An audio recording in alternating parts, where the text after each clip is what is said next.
ঈদুল আজহার ছুটিকে কেন্দ্র করে ভ্রমণ পিপাসুদের ভিড়ে মুখরিত হয়ে উঠেছে চট্টগ্রামের মিরেশ্বরে অবস্থিত শিল্পনগর সমুদ্র সৈকত, যা স্থানীয়দের কাছে মিনি সি বিচ নামেও পরিচিত।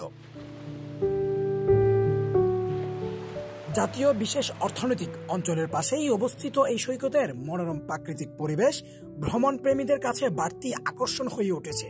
এই বিচের উঁচু নিচু ভূমি, সবুজ প্রকৃতির আর আঁকাবাঁকা রাস্তা সব মিলিয়ে সৈকতের সৌন্দর্য যেন আরো দ্বিগুণ বাড়িয়ে তুলছে। ঈদের ছুটিতে সৈকতে গিয়ে দেখা যায় শত শত পরিবার ও তরুণ তরুণী ভিড় জমাচ্ছেন এই সমুদ্র পাড়ে। বঙ্গোপসাগরের মোহনায় অবস্থিত সৈকতটি সাগরের জোয়ার ভাটার খেলায় প্রতিনিয়ত বদলে যাচ্ছে।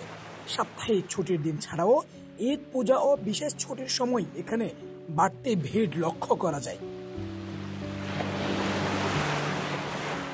এদিকে স্থানীয়রা বলছেন, যথাযথ উদ্যোগ নিলে এই সৈকতটি মিরেশ্বরের অন্যতম পর্যটন স্পটে পরিণত হতে পারে। তাছাড়া এটিকে পর্যটন কেন্দ্র হিসেবে সংস্কার করার দাবিও তাদের।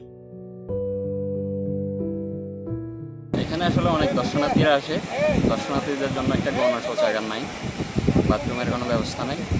একটা বাথরুমের ব্যবস্থা করলে মানুষ যারা দর্শনার্থী আসে তাদের জন্য সুবিধা হয়।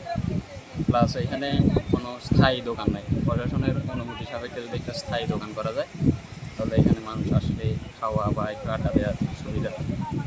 এক্ষেত্রে আমি প্রশাসন বা সরকারের কাছে আবেদন করবো এখানে যাতে এই ব্যবস্থাগুলো করে। এখানে আসলে মোটামুটি কক্সবাজারের একটা যে ফিল সেটা পাওয়া যায়। আর ঈদের সিজনে এখানে এসে পরিবার নিয়ে ঘুরার একটা খুব সুন্দর একটা মনোরম পরিবেশ পাওয়া যায় এখানে। দ্বিতীয় কথা হচ্ছে, এখানে আসলে মিরসরাইবাসীর জন্য একটা ঘুরার ভ্রমণ করার যে একটা পর্যাপ্ত জায়গা, সেটা আসলে এই শিল্পজন, এই অর্থনৈতিক অঞ্চল, এটা আসলে মানুষের সেই চাহিদা পূরণ করতে পেরেছে বলে আমি মনে করি। তো সরকারের কাছে আমাদের একটাই আবেদন, সেটা হচ্ছে সরকার যেন মিরসরাইবাসীর যে একটা পর্যটন কেন্দ্রের যে একটা স্থান, সেটা যেন সরকার সংস্কার করে এবং এটা যেন কোনোভাবে হারিয়ে না যায়, সেটা সরকারকে লক্ষ্য রাখা। তাছাড়া এখানে গণশৌচাগার ও দর্শনার্থীদের জন্য বিশেষ নিরাপত্তা সুবিধার ব্যবস্থা করার প্রয়োজন বলেও মনে করেন অনেকে। একটা সময় এই এলাকাটি ছিল যোগাযোগবিহীন, তখন খালপথে মাছ ধরতে যেতেন জেলেরা। কিন্তু জাতীয় অর্থনৈতিক অঞ্চল ঘোষণার পর বদলে যায় দৃশ্যপট।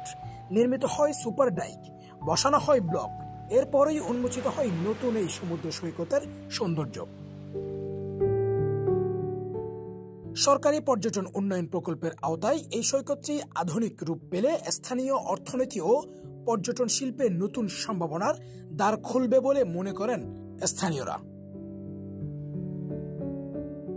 জাবেদ ভুইয়ার পাঠানো তথ্যচিত্রে এবাদুল হক, সিটিজি নিউজ, চট্টগ্রাম।